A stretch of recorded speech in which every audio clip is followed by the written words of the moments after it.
जय हिंद दोस्तों, मैं आशीष आपके अपने चैनल @physics.07 में एक बार फिर से स्वागत करता हूं। आज की क्लास में हम पढ़ेंगे कक्षा 9 चैप्टर नंबर 2 पदार्थ का परिचय एवं वर्गीकरण, जिसमें पढ़ेंगे हमारे आसपास के पदार्थ शुद्ध हैं या नहीं और इसके पूरी theory with question answer cover करेंगे। तो आइए सीखते हैं कक्षा 9 अध्याय 2 हमारे आसपास के पदार्थ।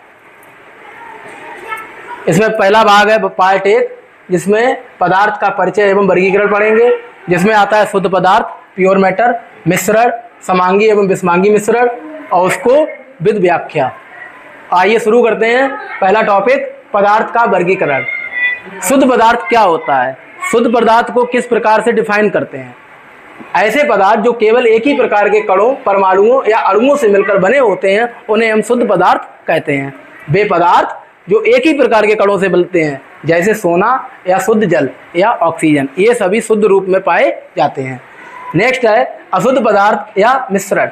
दो या दो से अधिक शुद्ध पदार्थों को किसी भी अनिश्चित अनुपात में मिलाने से, मतलब ये जो अशुद्ध पदार्थ होते हैं ये दो या दो से अधिक शुद्ध पदार्थों को किसी भी अनिश्चित अनुपात में मिलाने से बन जाते हैं, जैसे वायु है, दूध है, समुद्र का जल है, मिट्टी है।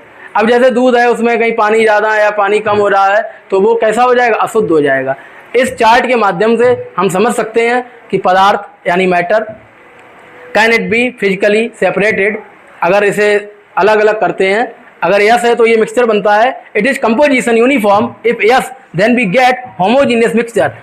और इसका एग्जाम्पल है air, sea water. Sea water का मतलब है समुद्र का पानी, salt water, steel, brass, coffee, blood, wine etcetera. और अगर ये नो है, अगर ऐसा नहीं होता है तो ये हेट्रोजीनियस मिक्सचर बन जाता है, जैसे colloid suspension. For example pizza, salad, dressing, oil and water, muddy water etcetera. अगर ये can not be physically separated, no होता है, तो इसे कहते हैं pure substance. Can it be chemical decompose? If yes then we get compound. For example water, carbon dioxide, methane, carbon monoxide. If no then we get a element, for example hydrogen, helium, carbon, nitrogen, oxygen etc. Next है समांगी और विषमांगी मिश्रण में क्या अंतर है। तो एक टेबल की माध्यम से हम इस अंतर को समझ सकते हैं कि difference between homogeneous and heterogeneous mixture. तो इसकी प्रॉपर्टी है, अगर ये कंपोजिशन यानी बनावट, पूरे मिश्रण में संगठन एक समान रहता है, जो भी मिश्रण होगा उसमें एक समान ही बना रहेगा। कणों की हिरस्यता, कण नग्न आंखों से हम नहीं देख सकते, मतलब किसी ना किसी चीज को आंखों के आगे लगा के इसके कणों को देख सकते हैं। पृथक्करण सीमा, कितनी सीमा है किसी चीज को अलग अलग करने की। घटकों के मध्य स्पष्ट सीमाएं नहीं होती हैं। उदाहरण तो समांगी में उदाहरण होता है पानी में नमक घोलना या पानी में चीनी को घोलना या पीतल।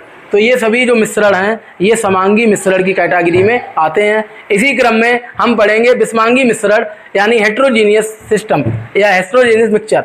तो इसमें क्या होता है, जैसे जैसे पूरे मिश्रण में संगठन एक समान रहता है, इसमें पूरे मिश्रण में संगठन असमान रहता है, समान नहीं रहता है। इसे हम नग्न आंखों से नहीं देख सकते और इसे हम स्पष्ट देख सकते हैं।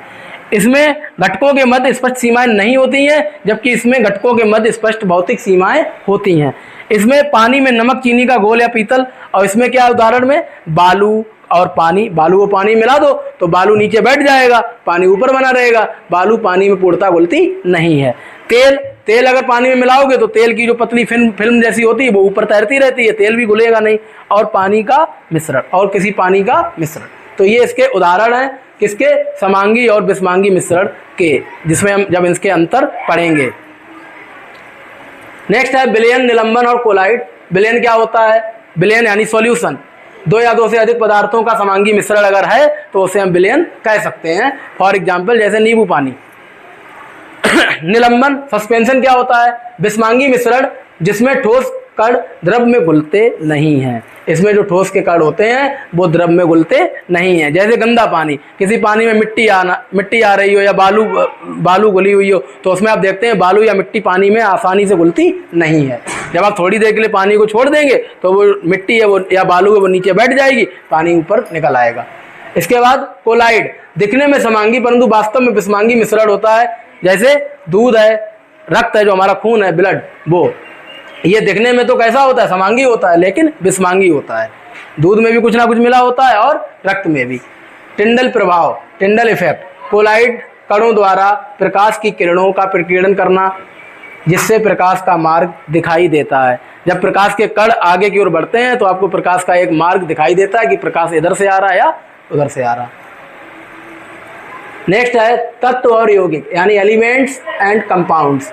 तत्व, एलिमेंट क्या होता है, पदार्थ का वह मूल कण जिसे रासायनिक क्रिया द्वारा और सरल पदार्थों में विभाजित नहीं किया जा सकता, जैसे लोहा है, अधातु में ऑक्सीजन है, उपधातु में सिलिकॉन है, इसे अन्य पदार्थ में विभाजित नहीं कर सकते। नेक्स्ट है यौगिक यानी कंपाउंड, दो या दो से अधिक तत्वों के एक निश्चित भार अनुपात में रासायनिक संयोजन से बनने वाला तत्व ही कंपाउंड या यौगिक कहलाता है।